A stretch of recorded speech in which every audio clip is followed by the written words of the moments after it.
I can see my mustache from here, and it looks awful. I can see your mustache from here. You can? Whoa! Yeah. There's the robot rules, right? And Isaac Asimov Yes. started them. Yeah. There's 1, there's 2, and there's 3. We should be brushing up on iRobot. We should have watched iRobot. We shouldn't have read the book, but watched the movie. I only watched the movie. That's all you watch? Yep. Oh, wait, were we supposed to watch... We're not reviewing iRobot? No, we watched Terminator Dark Fate. Wow. Hey, but fate is what you make it.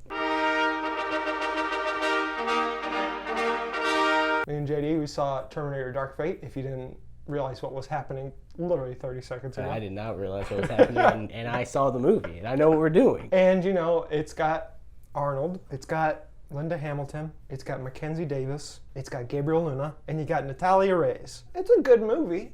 Yep. It's got problems, but it's a good movie. It's a really good Terminator movie. Exactly, yes. It's not a great movie. No. It's a good sequel to T2 Judgment Day. At the same time, it's a terrible sequel to T2 Judgment Day. Oh, yeah. Let's just do it. Let's get into spoilers. Listen. You have to. Yeah. Believe me, we don't want to, but I mean, this thing starts off with some unused Sarah Connor interrogation video, and then we jump straight into a flashback that is... It's gonna knock you for a loop. And it's gonna knock John Connor for a loop. Yeah, because... Eddie Furlong. DH. Maybe the most DH we've ever seen. At least 25 years DH. I mean, from an adult to a child. It was like a video game cutscene, kind of. It was. The hair was a little weird. Yeah. But Arnold. He looked awesome. Looked great. He looked great in the last Terminator when they de-aged him as well. Yeah. So. Oh man. He just looks great. If anything is good about these movies, they're getting better at the aging. They are. And so what happens is they have stopped Skynet from bringing on the apocalypse. Judgment Day is canceled. And they're on a beach somewhere, and all of a sudden, T-1000 walks up and shoots John Connor and kills him. Oh. And then walks away. Yeah, Zach. Yeah. That's the opening of the movie.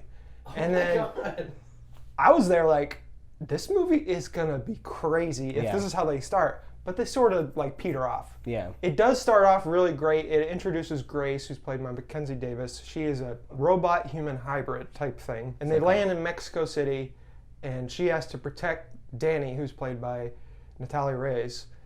And then there's also Rev 9, which is a mixture between the T-800 and the T-1000. And Gabriel Luna, best part of the movie for me. Yeah. He was great. He's scary. He's funny, but it's one of those things where they would never beat him. He would have killed them 100 times. No, it's like, the idea is all fate is what you make it in this movie. At the end of the movie, Arnold's like, I believe we have a 12% chance of success. Danny's like, sure, we can do that. Easy. No problem. He's got a robot skeleton and a liquid skeleton, like a liquid body.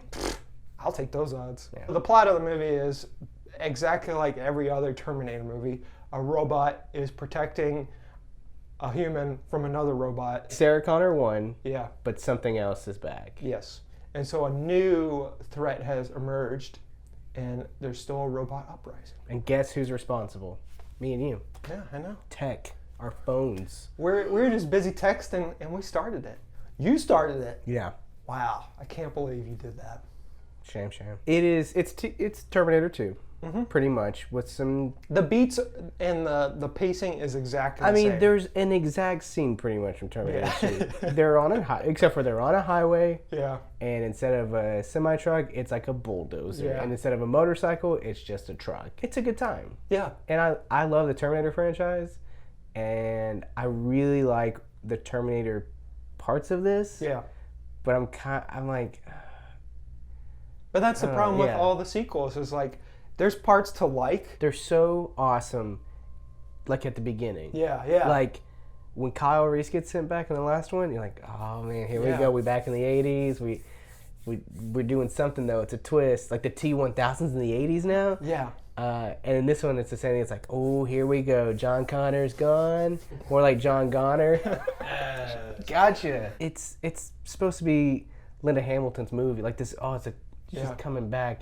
But then her storyline is that like, hey, you're kind of irrelevant now, which I love, but also hate. Like this movie, it's like everyone says it's Terminator 3, the real Terminator 3. Yeah. But really, it's just like another Terminator 1 and 2 mixed together. Yeah. I like the idea of the sequels all being these like different branches of reality. Yeah. It's all That's different cool, timelines. yeah. But you kind of think like it just makes Terminator 1 and 2 totally irrelevant kind of. Linda Hamilton's fantastic. Yes.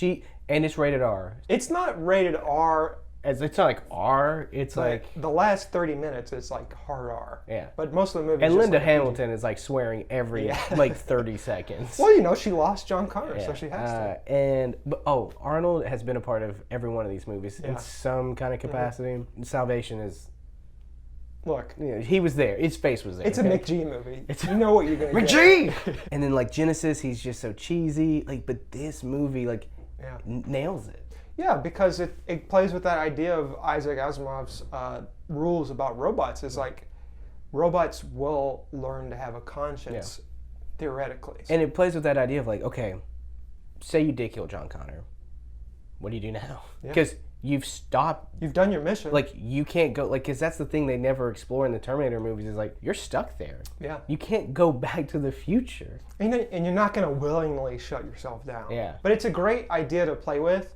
And it could have been like its own movie, but I do love Mackenzie Davis as Grace. Yes. She was like, her and Arnold were the best parts of this movie by far. Yeah. She looks like a human robot hybrid. Oh, yeah. And the way she moves and the action scenes are great. Yeah. They get a little plasticky at times. Yeah, and the slow-mo. I'm done with slow-mo in action. And that brings up Tim Miller, the guy who did Deadpool. Yeah. It's like they said, okay, Tim, we want you to do a lot of what you did on Deadpool, but like don't make it that funny. Yeah.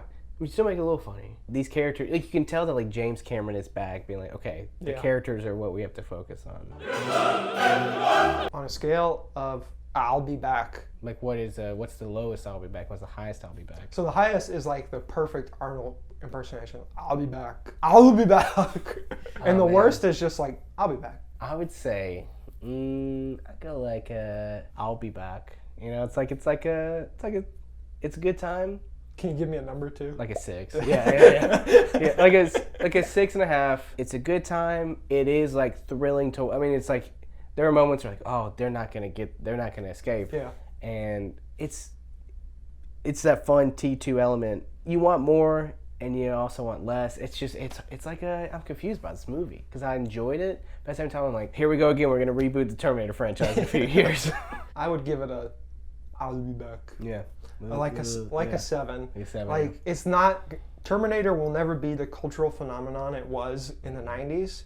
And it never will be, and they can't capture that spirit ever again. Yeah. And it'll never be like a Marvel movie where it's like this event, because Marvel has like cornered that market. Yeah. Well, Star Wars too. Those are like Disney, really. Disney has cornered the market of like these cultural phenomenon movies. Terminator is now, I think, owned by Disney. Yeah, it's Fox, right? So James Cameron's owned by Disney, basically. Yeah. George Lucas was, so. Yeah. Our next James Cameron adventure is Avatar Underwater, so get ready for that. Are we over James Cameron like backing things and then everyone being excited about James Cameron backing things? After Alita Battle Angel, I couldn't care less what James Cameron thinks is good. Mine was when there was a featurette for Terminator Genesis and he's like, we've really nailed it, guys. Terminator Genesis, the best Terminator probably ever. And I'm like, no. Yeah, you maybe only watched the first 10 minutes, James Cameron. He's like, no. Jim, I call him Jim. Yeah, Jim, of course. Jim, you know. He's a fan. This will never end. We're going to continue to talk forever. So you're just going to have to turn it off at some point. We're going to live stream this. Oh boy, that would be awful.